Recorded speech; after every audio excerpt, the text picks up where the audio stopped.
back to Betrayal and Antara. On the last video, we talked with Maria Liana, and she told us that her son, Simon, is no longer with the shepherds, and he was last seen.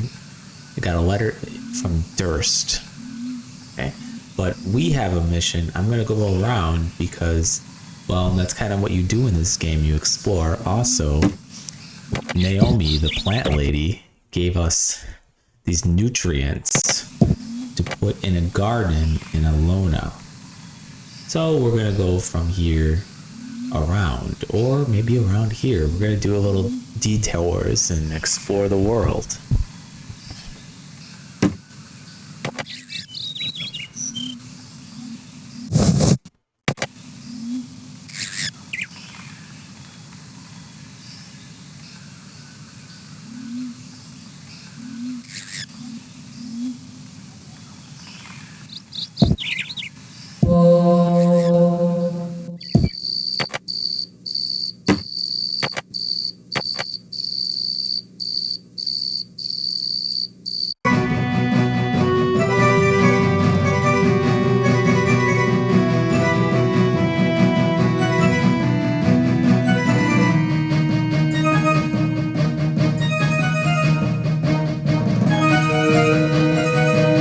These guys really closed in on me fast.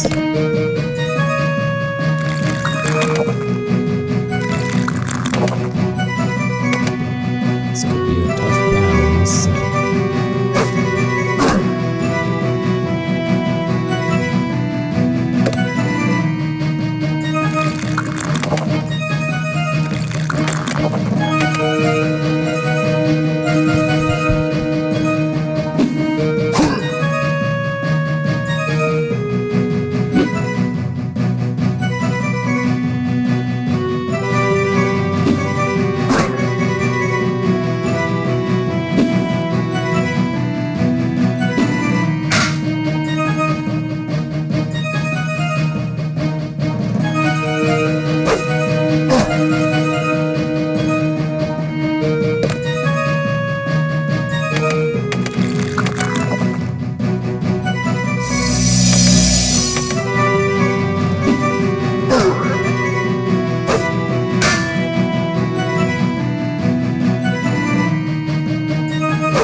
Well, thanks to my potions, it didn't end up being that bad.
got me some poison arrows.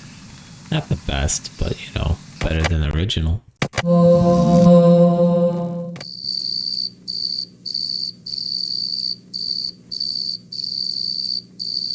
Shh.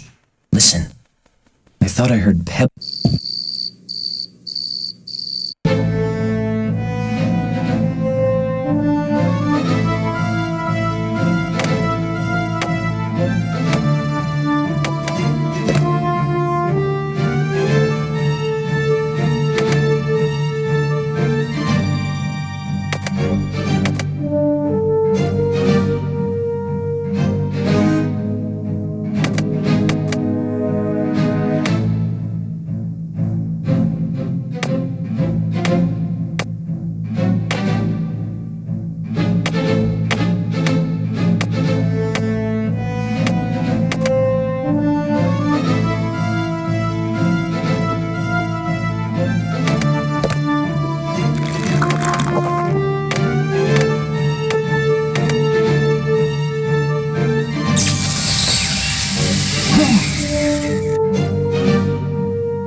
Right, looks like they're wearing heavy armor.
Probably gonna, in between games, I'll probably just pick up all this stuff and sell it. I won't show you guys.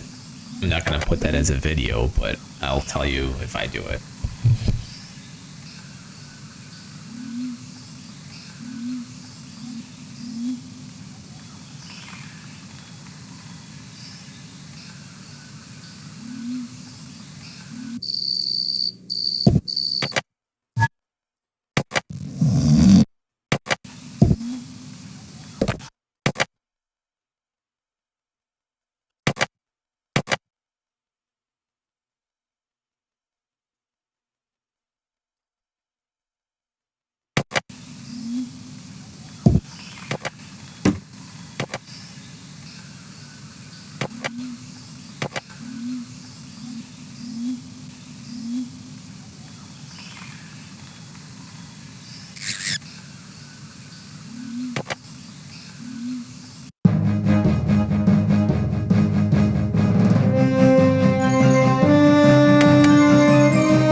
The door opened abruptly. William saw the shining knife clutched in the boy's hand. Automatically, he drew his sword.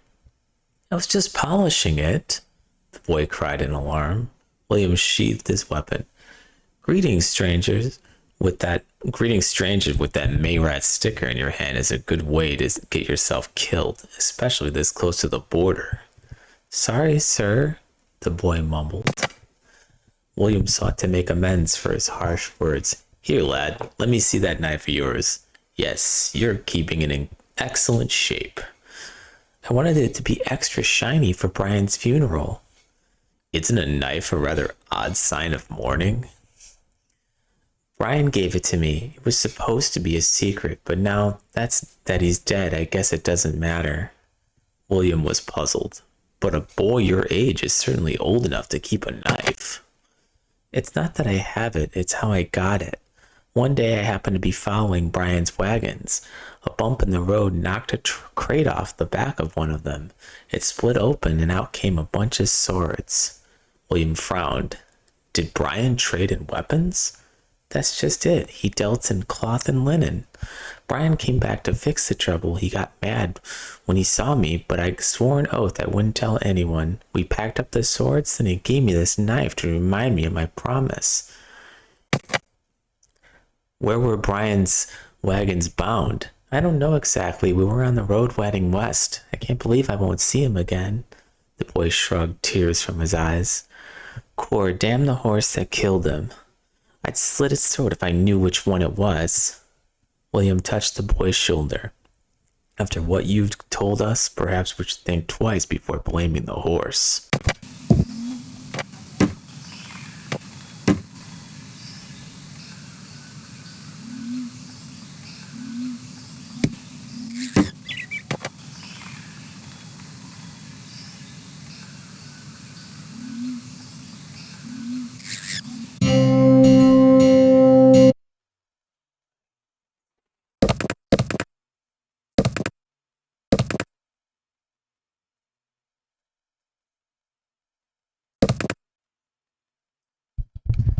I'm going to trade these regular arrows in from Gerulf arrows because Gerulf arrows are much more accurate and do more damage.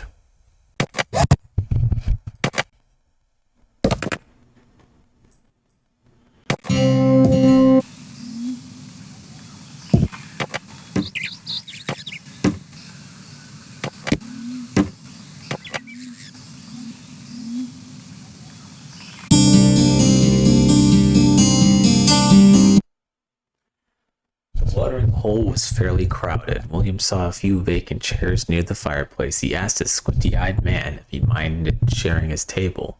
The man grunted and waved them to sit. The party ordered applejack brandy, a little nip to go against the nip in the air. When the drinks came, Aaron was disappointed. I thought these would be warmed. That's how we do it at the Spitting Lion. Perhaps I can remedy this chilling situation.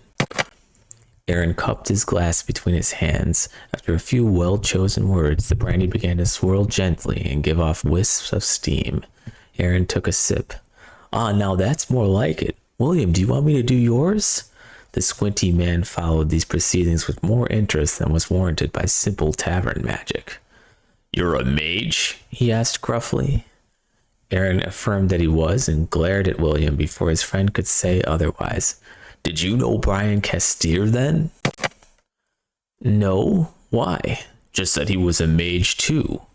The party sat in silence, letting the warmth of the fire soak into their bones. Suddenly the squinty man smiled a squinty smile, no doubt meant as a gesture of goodwill.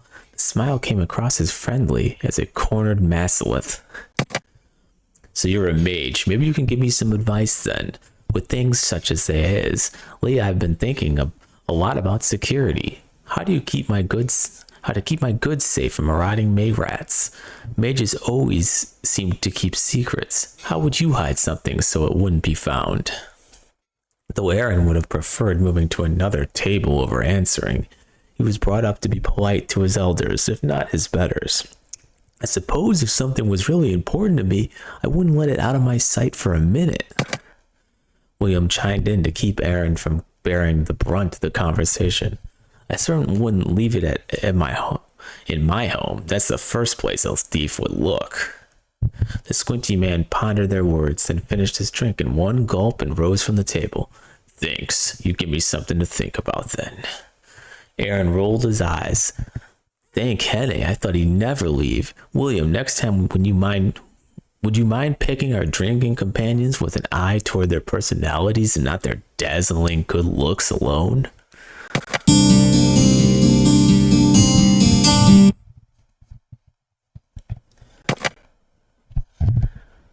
Sorry, hold on. The man huddled over his ale like it was a long-lost son. When William accidentally bumped into him, he growled. Lately, this town's been overrun by strangers what don't know how to walk proper. He jerked his head toward the fireplace. First that one came in, bothering everyone about Castir. Core's teeth, the man's only just died. William apologized and offered to buy the man another ale. The man declined with a curt, buy me a drink and next thing I know you'll want the story of my life. No, sir, the price of an ale ain't worth the price of your company. Please go away and let a man drink in peace.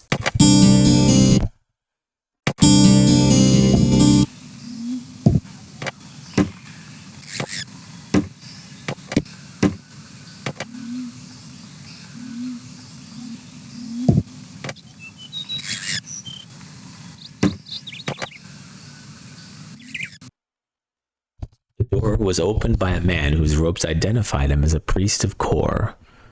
Are you friends of the deceased? William was intentionally vague. I'm not quite sure who you mean.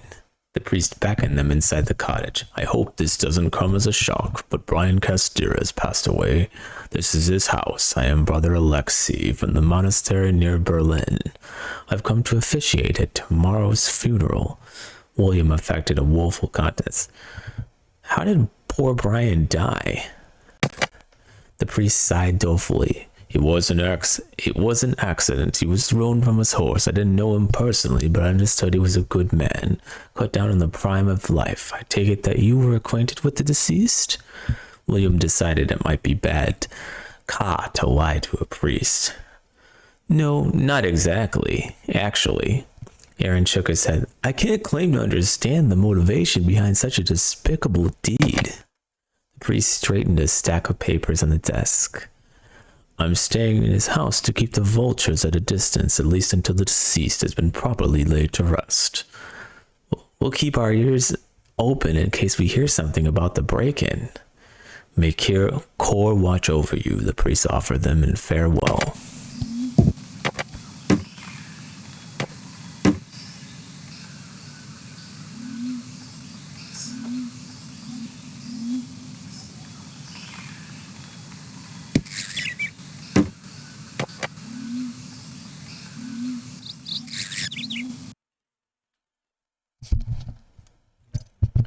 The smell of fresh baked bread wafted from the open door. The companions entered to see the baker removing loaves from the oven.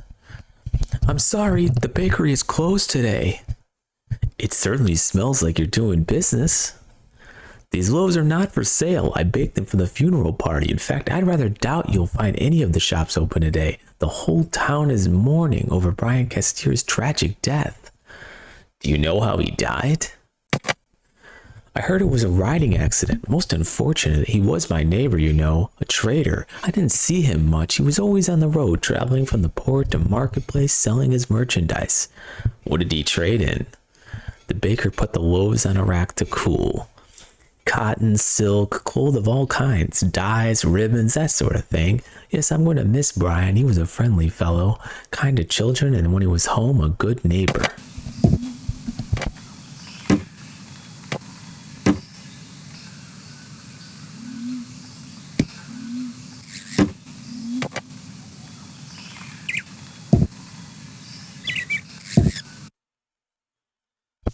The door opened. William walked down, and a girl swathed up to her eyes in a black cloak.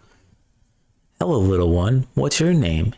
I'm Allie Renee. I'm 3 years old, even though I look like I'm 10. Today I'm sad. Why is that, Allie Renee, eh? The little girl fidgeted shyly. Brian's gone. I want him to show me more magic, but Dada said he's not coming back.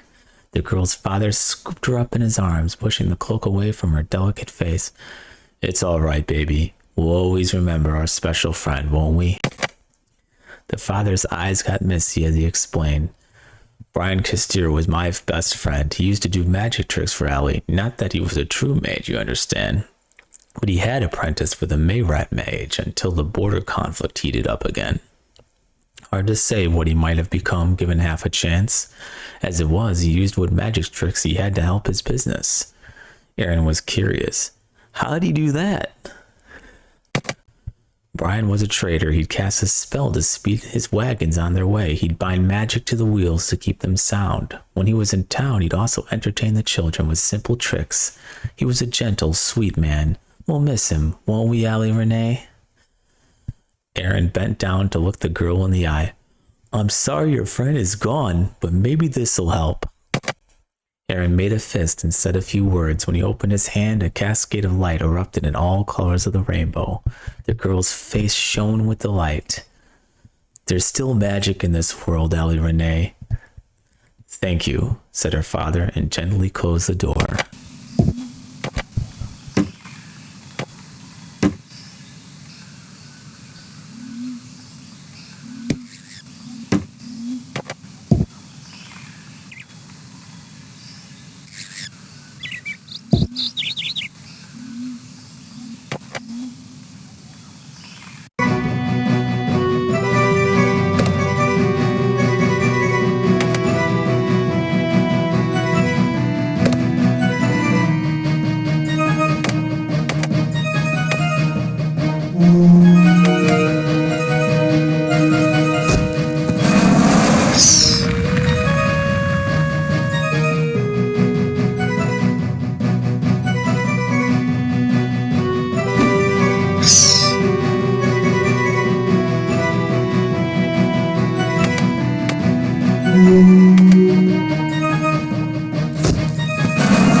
Aaron and William stared in astonishment at the desecrated grave. The funeral flowers lay crushed beneath haphazard piles of dirt, apparently shoveled out in great haste. The grave marker leaned on its side, its corners chipped. Aaron gasped, "Why would anyone do this?" "I think I'll try to find out." William scrabbled around in the dirt, striking something solid. Aaron drew near with trepidation. "Is the coffin?" "Yes, it's broken open, but what was the grave robber hoping to find? I'm going to have a look at the corpse." Aaron looked around nervously. I'll keep watch." After a few anxious minutes, William pulled himself out of the grave and wiped off his hands. "Cor, I hope I never have to do that again." "What'd you find?" Aaron took the stained and steamed scrap of paper from William. "A map with teal clearly marked, and another location a bit south of here looks like something buried nearby." William verified Aaron's find. "All right, let's see where he gets us, but give me a hand here first." Together they sealed and reburied the coffin, tidying the site to a respectable state of order. So, this area, somewhere nearby Teal, which is where we're at. We're in Teal. Something's buried.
last few battles. Kind of rough on my guys.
Sometimes these maps are so bizarre. Like, it looks like there's supposed to be something there, and then there's nothing there. Like, look, right here. It looks like I should be able to go in here, but there's never anything there.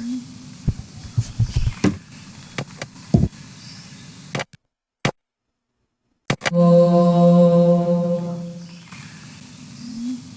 there's no purpose to that.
The shield's slightly better. So the Geralf don't make as good of a shield as someone who literally just puts some metal rim on it and bolted it across.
But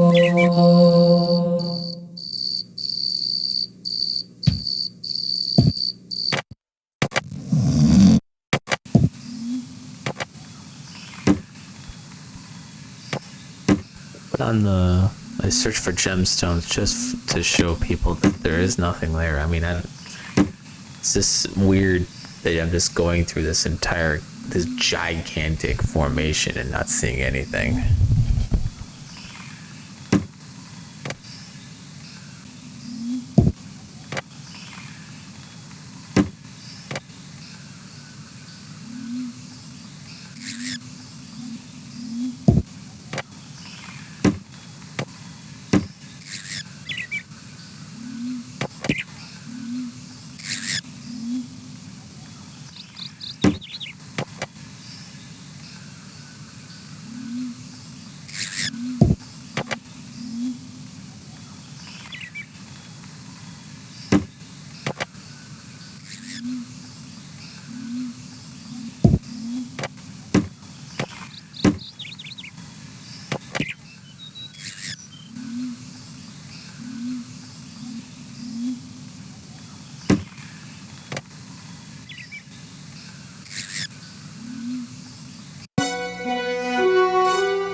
supposed to know the name of these people and these chests. It's so hard. This is a very impressive collection. I don't know much about art, but these they tell paintings you look almost very old. every single Oh my, chest. yes. These are all originals, some dating all the way back before. How did the museum get... Most of it was donated by lords and ladies of the empire. Over the years, we've had many generous patrons, including the imperial family. When Empress Corleen first founded the Museum of Antiquities, becoming a patron was a mark of prestige.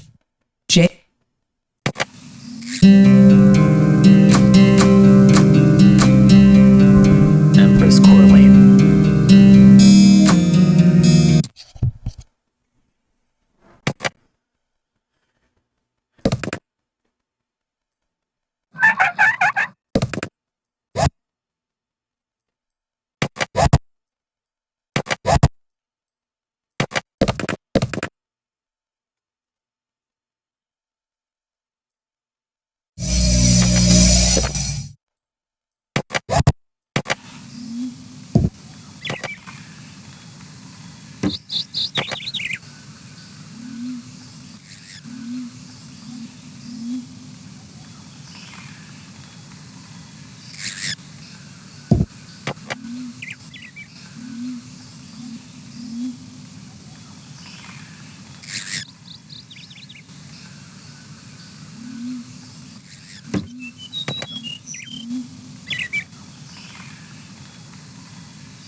Shh.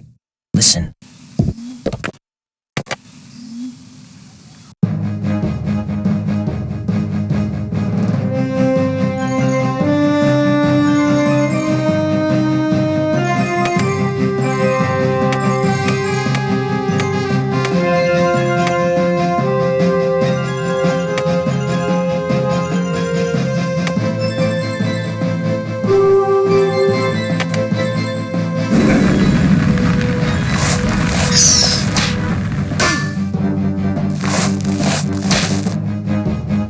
I didn't realize he was turned that direction.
Sometimes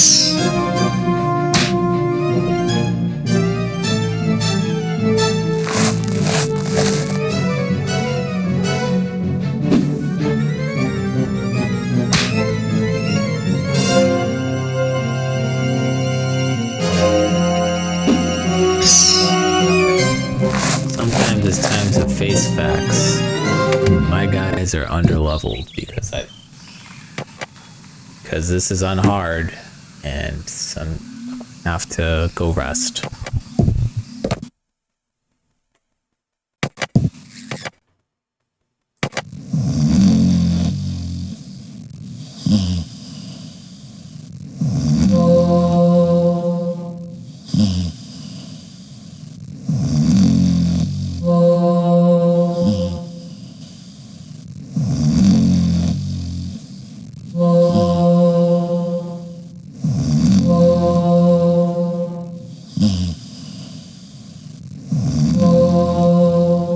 It's actually really good in this game though, because next time you use your skills, they'll go up that much faster.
It's one of the best spells in the game. It just takes a... So the way the spells work is you have to get your magic skills up to a certain point before you can get that spell.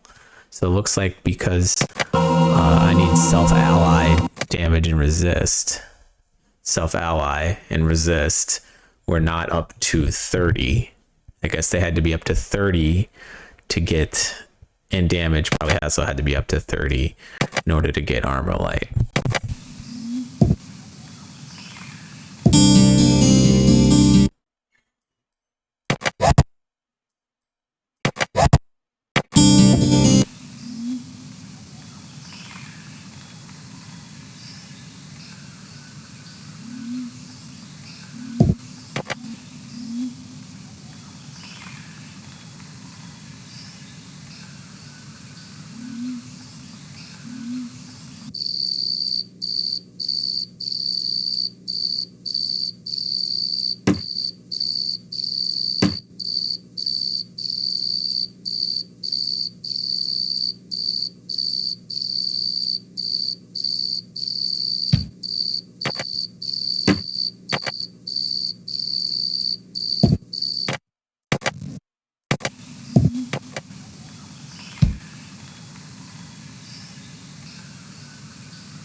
So I guess I found the fast track to get on a road up over here by Berlin.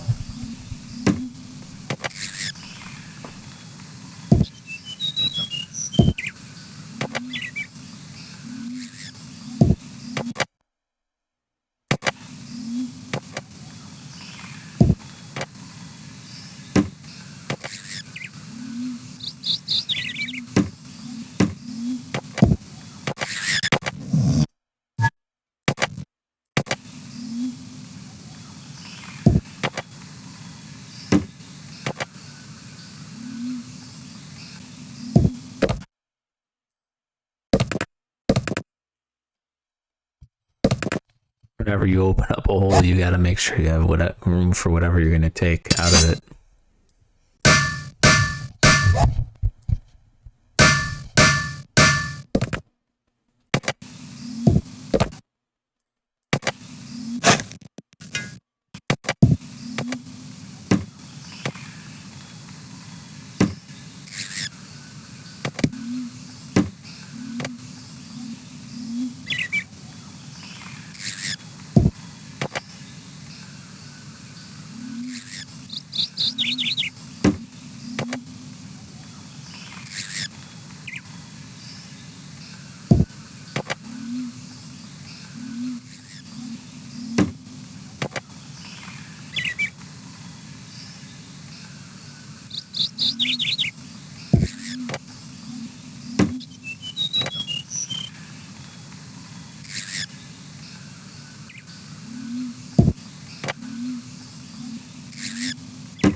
Yeah, another Ring of the Ranger. I left the other one with Kalen.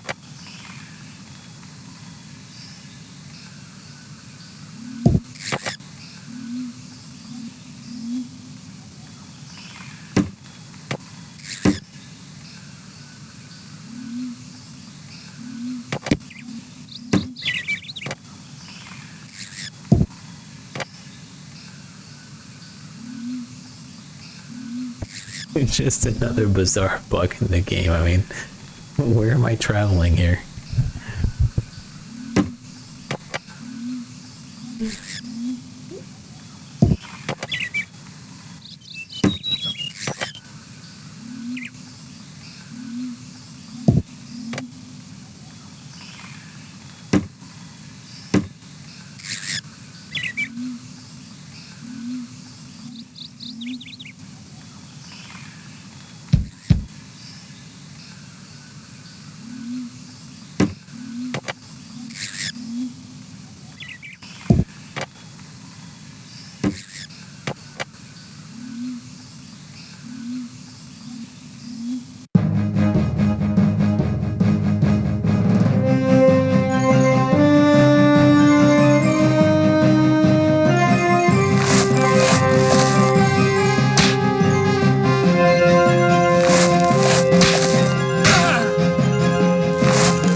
get to a town that has some real rations.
Emperor Florian.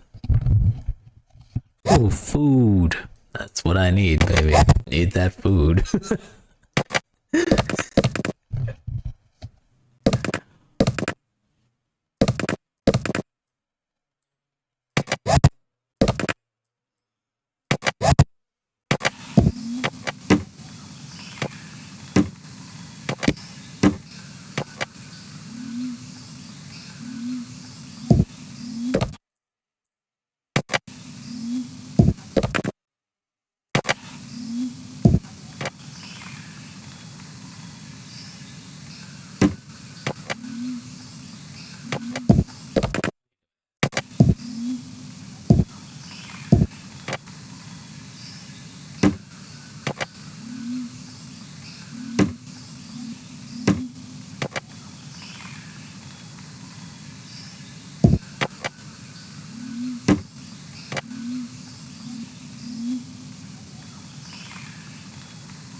hands.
Just to show you can't do it. He will never bless a staff, damn it.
Or all the way over here. Oh, maybe I could go down to Everton and go around, or I can go through here. Yeah, maybe go to Everton.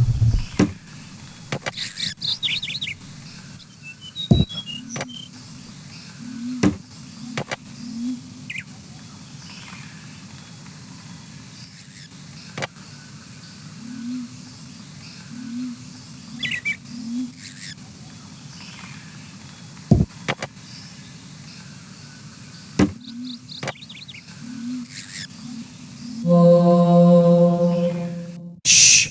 Listen.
Finally, some real rations, not those bread and whatever, ham or whatever. Oh, the tinker's daughter's a beauty true, and her skin's as white as milk, and her hair is woven all through with gold, and her gowns are made from silk. But the farmer girl is a simpler soul, and a true and honest maid, and of all the women I've taken home, she's the only one who stayed. That was a good one.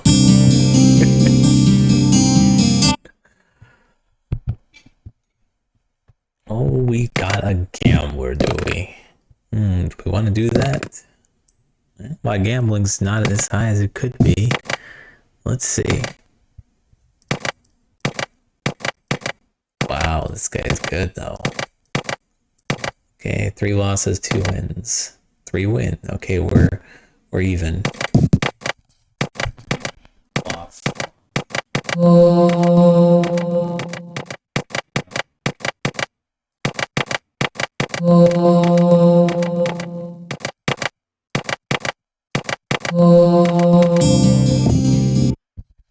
we cleaned him out. We win.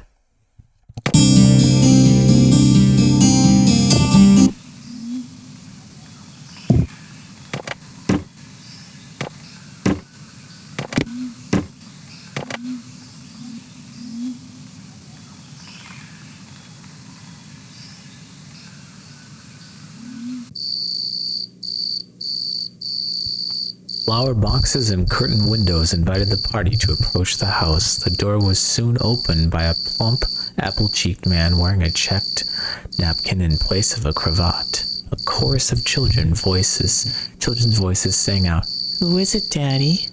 Who's at the door?" Before the travelers could get out the word, the man was joined by his wife, every bit as round and pleasant as her husband. "Oh, my dear, don't keep these youngsters standing in the door. Invite them in, my pet, invite them in." The husband complied with his wife's hospitable wishes. Before they knew what happened, the companions found themselves seated ahead of a long table, staring into the scrubbed faces of 10 or 12 children. Apparently they can't count. 10 or 12 pairs of shining blue eyes stared back. Someone managed to stammer, Oh, but we couldn't intrude on your meal," before the rumbling in their stomachs drowned out the words. They surveyed the table, groaning under the weight of platters filled with carrots and yams, roast meat, savory pudding, and tender greens. Man, these people eat better than I do. Well, all right, maybe just a mouthful. An hour later, feeling as stuffed as goose-down pillows, the companions bid farewell to their ghosts.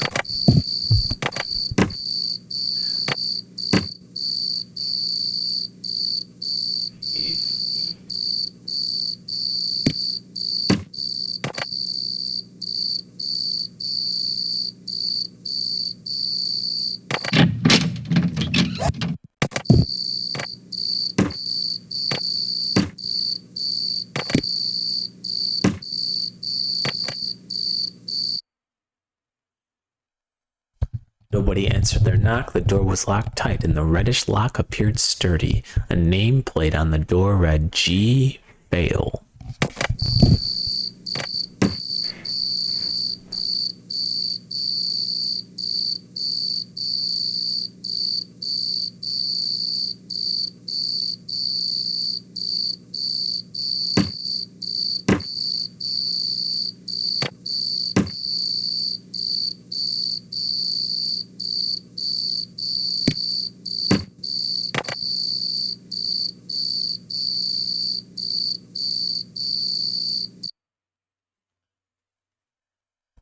An anxious woman opened the door. "No, you can't come in. We have the pox here." William heard moaning from within. "Is there anything we can do?" The woman stepped outside, closing the door behind her. "Oh, yes, there is. It's my sister Natalie. She has the pox and she's pregnant. She'll have the baby within the month. It's been so rough for her. Natalie's husband and I are sick with fear for her and the child. If you could carry a message to the sisters near Iston, we would go ourselves, but we can't leave Natalie's side. Tell the sisters the time is almost here." William assured the distraught woman that they'd do the best they could. She gripped his arm. "Please, sir, go quickly. Without the sisters' care, I doubt poor Natalie will survive. And I feel most certain the infant will die."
After a few minutes, the shopkeeper tried it out to greet his customers. Sorry to keep you waiting, good folk, but things are all at sixes and sevens just now. My assistant, or should I say my ex-assistant, has left me. It's only just now that I've discovered she took a great deal of my stock with her. Oh, I knew I never should have hired a relative.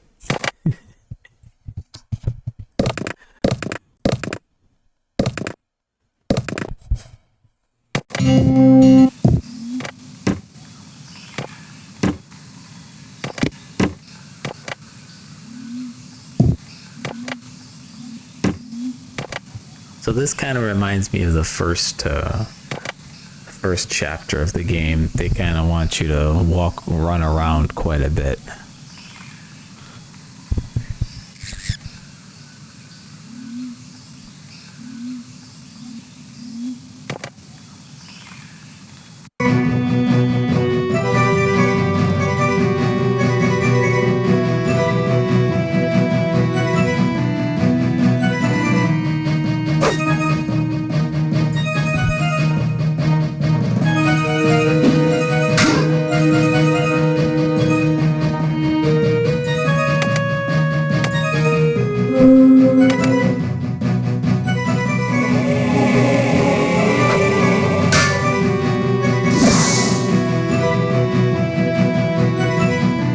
It's so funny, I missed the fact that I didn't see the sorcerer there. I wasn't looking, I guess.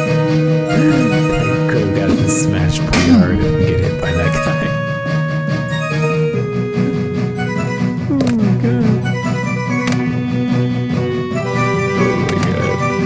I don't know, maybe we'll ignore it one more time just in case. Let's see if I got something. I guess I can't cast any spells. It's risky, but we'll do it anyway.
So breastplates are overall superior to chainmail, the superior form.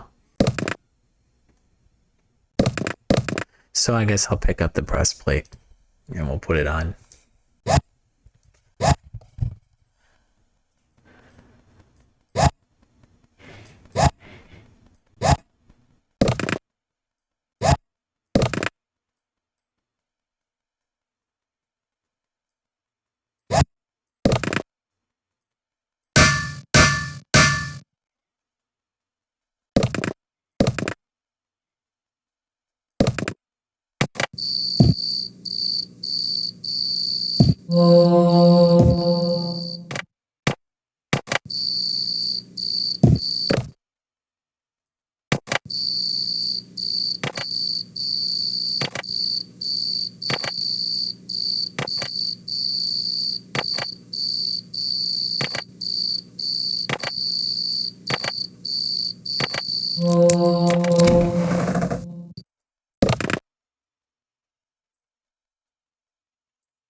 As the game progresses, you can see the amount of items you got in your inventory just keeps building up.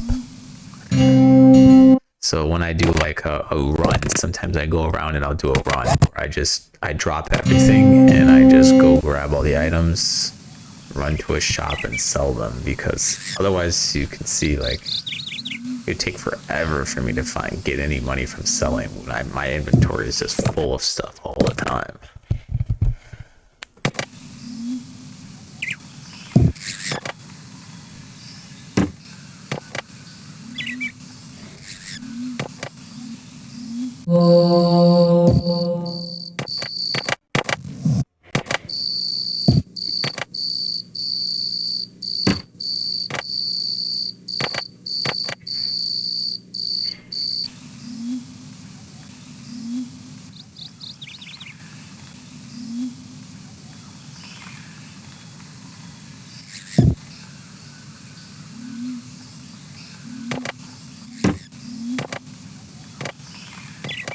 It's time to put those nutrients in that guy's garden.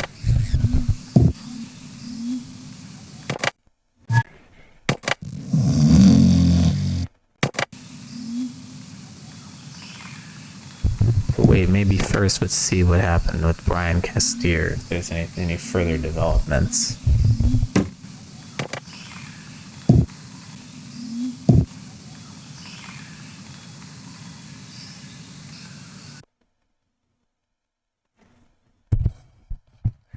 There was no answer to William's knock. I guess Brother Alexei went back to the monastery after the funeral. William tried the door and was surprised to find it unlocked.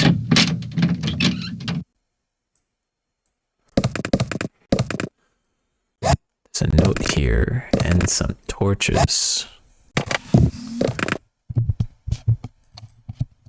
Castillo, the contact, was pleased with the merchandise. His superiors agreed that the quality was excellent, but it had better be, considering the price you charged him. That's right, Castillo. The Mayrad told me the stuff cost him twice what you told me he paid. You double-crossing Carlith kisser. I'll be in town next week, and you better have the rest of my money ready and waiting.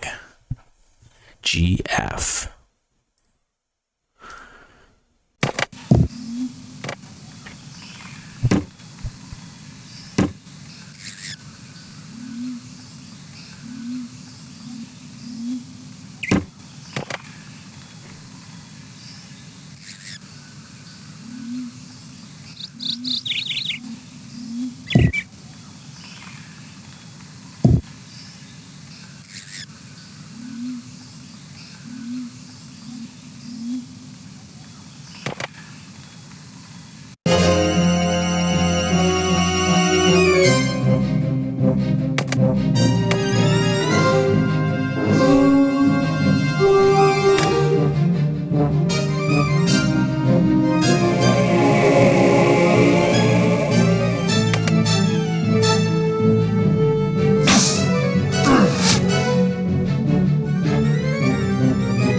is a strong arrow.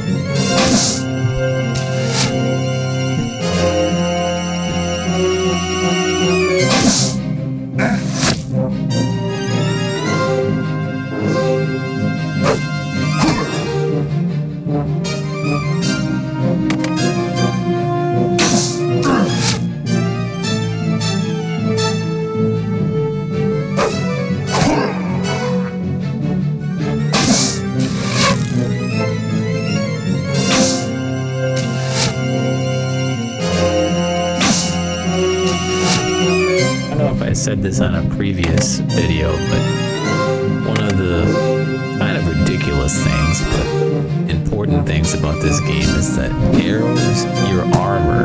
arrows go through your armor, so it doesn't matter what your armor is really. The arrows do full damage. Unless you block it with your shield, of course. So, yeah, pretty deadly. That's why these guys shooting arrows at me is such a pain in the butt. They do so much damage with arrows.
Erin knocked and waited. No one's answering. From Naomi's description, I guess this is her cousin Noel's house.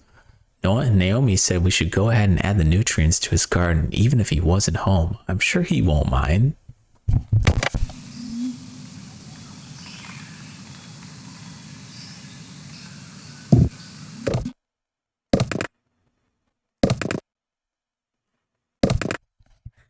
I guess I dropped the nutrients. I think it's time to end this stream. Ooh, okay, hold on. Sometimes this happens. Hold up. Let me, I don't know, I must have dropped the nutrients somewhere. Where did I drop those nutrients? All the way back somewhere. I'll probably start the stream and I'll have the nutrients here. But before I can go, I guess I gotta do something to get this little error off the screen. This is in case you missed the Academy pass, like you didn't get it. It's right here again for you. They're so nice, aren't they? The game giving you second chances.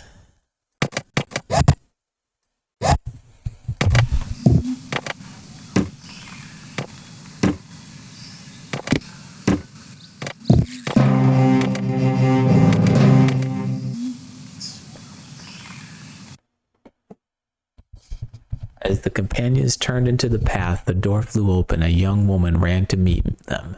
As she approached, her pace slowed to a walk. Oh, I thought you were Marcus. William tried not to feel offended.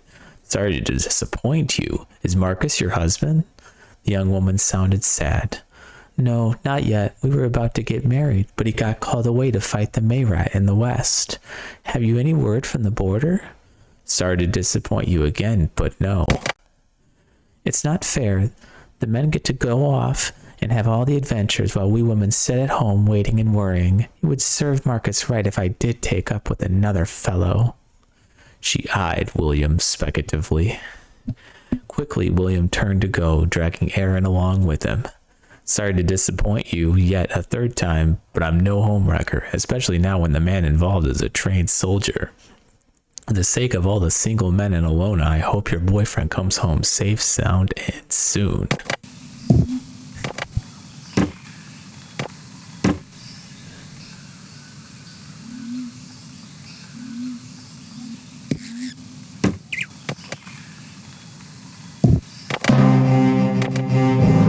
Okay, I guess I'm just gonna save it on one of these. I mean, I can kind of figure out where we are in this one. Here, let's do it on this one, I guess.